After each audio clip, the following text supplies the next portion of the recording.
চিপাঝাৰ সমষ্টিৰ গৰুবান্ধাত মন কী বাত তিৰংগা যাত্ৰা কাৰ্যসূচী মাহৰ শেষৰটো দেওবাৰে 122 সংখ্যক মন কী বাত অনুষ্ঠানৰ লগত সংগতি ৰাখি তিৰংগা যাত্ৰা অনুষ্ঠান অনুষ্ঠিত কৰা হয়। গৰুবান্ধা বুথৰ অন্তৰ্গত কালী মন্দিৰ প্ৰাংগণত উক্ত কাৰ্যসূচীৰ শুভাৰম্ভ কৰে বিশিষ্ট সমাজকৰ্মী বিজেপি দলৰ প্ৰভাৰী উমৰ ফাৰুকে। প্ৰধানমন্ত্ৰী নৰেন্দ্ৰ মোদীৰ কৰ্মময় জীৱনৰ বিশাল পৰিসৰৰ কথা ব্যক্ত কৰে উমৰ ফাৰুকে। অনুষ্ঠানত দেশৰ ৰাষ্ট্ৰীয় পতাকাৰ কাৰ্যসূচীৰ তিৰংগা যাত্ৰা মুকলি কৰে প্ৰাক্তন সৈনিক ভদ্ৰকান্ত শৰ্মাই। বুথ কমিটিৰ সদস্যৰ লগত স্থানীয় ৰাইজ উপস্থিতিত ভাৰতীয় সেনা বাহিনীত কৰ্মৰত বীৰ জোৱান পিংকু নাথ, বিশ্বজিৎ ডেকা, লক্ষ্যধৰ নাথ, ৰিংকু ডেকাৰ মাতৃক জাতীয় গামোচাৰে উষ্ম আদৰণি জনোৱা হয়। মঙলদৈৰ পৰা মিৰ্চাহিল ইৰফানৰ প্ৰতিবেদন AIN লাইভ। সমষ্টিৰ অন্তৰ্গত এই গৰুবান্ধাৰ 208 নম্বৰ বুথৰ পৰা আমি তিৰংগা যাত্ৰাৰ শুভাৰম্ভণি কৰিম আৰু তিৰংগা এই শোভাযাত্ৰাত আমাৰ বুথৰ সভাপতি পাল ডাঙৰীয়া, প্ৰাক্তন সৈনিক আমাৰ ভদ্ৰকান্ত শৰ্মা ডাঙৰীয়া প্ৰমুখ্যে আমাৰ বয়োজ্যেষ্ঠ আৰু আইসকল আছে। আমি এতিয়া তিৰংগা যাত্ৰা আৰম্ভণি কৰিম খন্তেক পিছতে। আৰু ইতিমধ্যে আমাৰ আজি মাননীয় যশস্বী প্ৰধানমন্ত্ৰীৰ যি মন কী বাত, এই মন কী বাত অনুষ্ঠানটো ইতিমধ্যে আমাৰ সমাপ্ত হৈছে আৰু তেখেতৰ মন কী বাতৰ উদ্দেশ্য আমাৰ যিটো প্ৰধানমন্ত্ৰী ডাঙৰীয়াই লৈছে, এয়া আমি সদায় আমি স্মৰণীয় হৈ থাকিম, তেখেতক স্মৰণ কৰি থাকিম।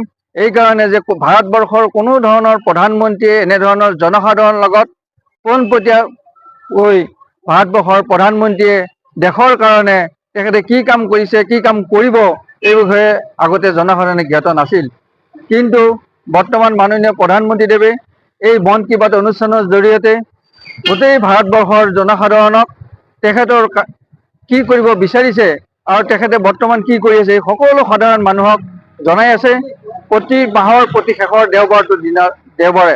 গতিকে ইয়াৰ জৰিয়তে তেখেত যে এজন বিশ্বগুৰু, তেখেত এজন যি মহান ব্যক্তি, তেখেতৰ কৰ্মৰাজিয়ে আজি সোঁৱৰাই দিছে এই মন কী বাত অনুষ্ঠানৰ জৰিয়তে। আৰু এই আমাৰ তিৰংগা যাত্ৰাৰ আমাৰ উদ্দেশ্য হ'ল যে ভাৰতবৰ্ষক যি ধৰ্মৰ ভিত্তিত যি দুটা টুকুৰা কাঢ়ি লৈ গৈছিল, সেই ধৰ্মৰ ভিত্তিত টুকুৰা কৰাত শক্তিয়ে আজি পুনৰ উত্থান হৈ পেলাই ভাৰতবৰ্ষত বাৰে বাৰে এটা অপচেষ্টা কৰি আছে।